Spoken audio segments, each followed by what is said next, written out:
Hello champions and future champions, hello chessmod family. GM Gabuzian is here with you and we're beginning our daily lesson. Today we're going to cover a very interesting topic which is called intermediate move.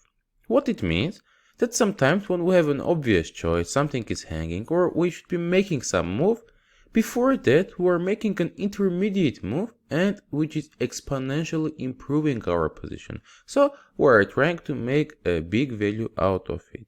For example, in this position, black's knight on c4 is hanging. But also white's knight on e1 is hanging. So we need to make some moves and get rid of this attack and only then take the knight on c4. It's white to move. You can pause the video guys and think about it. So now we're firstly playing b4, just forcing bishop to take since now both black pieces are hanging. Bishop takes b4 and our first intermediate move is knight c2. Now both of black pieces are under attack again. Black is also replying with an intermediate move and attacking our knight on g3, playing bishop d6. So now if we run away to a wrong square, black just will go knight b6 and save the piece. Now we have our intermediate move again. We're playing knight f5. The thing is that now black knight on c4 is hanging, and as well our threat is to play knight h6 check. So for example, if black is going knight b6, we play knight h6 check, king g7 and knight g8. So after king g8, white is staying with an extra exchange.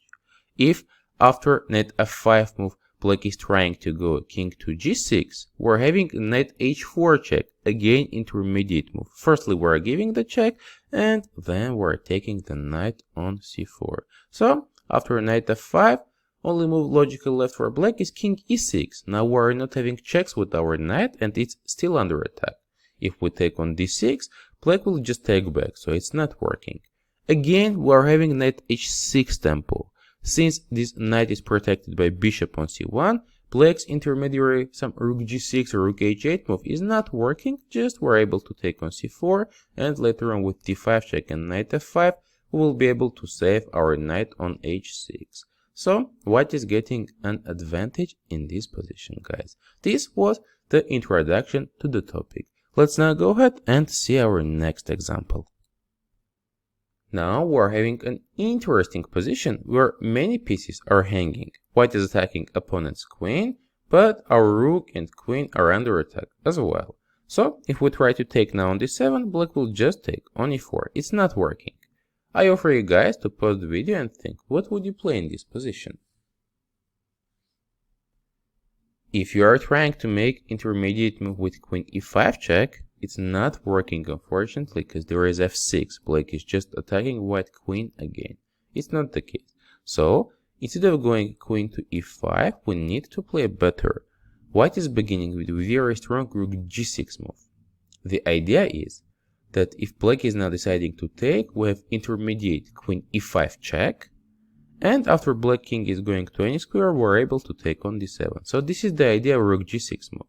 If instead of taking with a pawn, black is trying to run away with a king, let's say black is going king to f8, we're able to play knight takes d7 check, so it's already becoming a check and white is winning.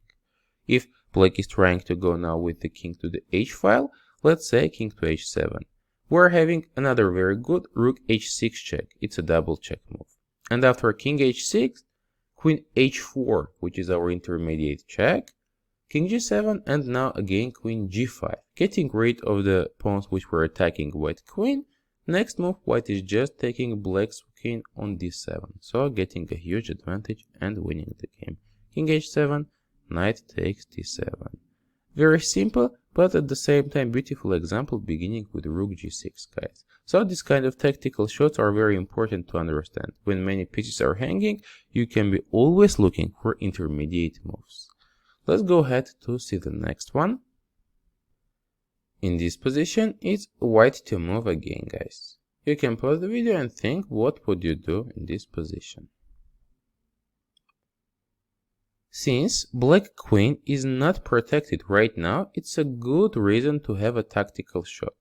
White is playing rook takes f6. Idea is very simple. Now just queen is under attack. So let's check the main move, which is queen takes g4. Now, if we take on g4, black will just take our rook on f6 and will get a winning position. But luckily for white, we're having intermediate rook takes f7. Now, rook takes f8 is a checkmate. Otherwise, black queen is hanging on g4. So with this move, white is having a huge material advantage. And at the beginning, if after rook takes f6, black is trying to take back with the rook in order to protect the queen, we're having queen e6. And the thing is that after rook takes e6, rook f8 is a checkmate. So bishop on f8 was hanging. So the beginning rook f6 move is absolutely winning for white, guys. Let's go ahead to see the next position. Here, white is having bishop pair advantage but is missing a pawn. Luckily, there is a very strong intermediate tactical option. You can pause the video and try to find it. Since we noticed that there is some pressure on a5 square, we're taking rook a5, queen a5, and playing knight d5 with a tempo. Now black queen is under attack, as well as bishop on e7. Black can't be going back, so only logical move left is queen takes d2. Now we're playing intermediary knight e7 check. If black king is going somewhere to h8 or h7, we're just taking on d2 and staying with two pieces against the rook, which is great for white. Otherwise, if black goes king to f8, attacking our knight, we are having knight g6 check, king g8, and only now taking bishop d2, so white is obtaining a great positional advantage. Again, intermediary check on g6 is decisive, guys. Let's now go ahead and you will get your homework position for this topic. As I mentioned, this is gonna be your test. It's a bit complicated position and the tactic you are supposed to find is not very simple, guys. So you can concentrate and share your thoughts and ideas in the comments section below. JM Gabuzyan was here with you. Thank you for your subscriptions, likes, and sharing this video with your friends. We appreciate it a lot. See you next time during our next daily lessons.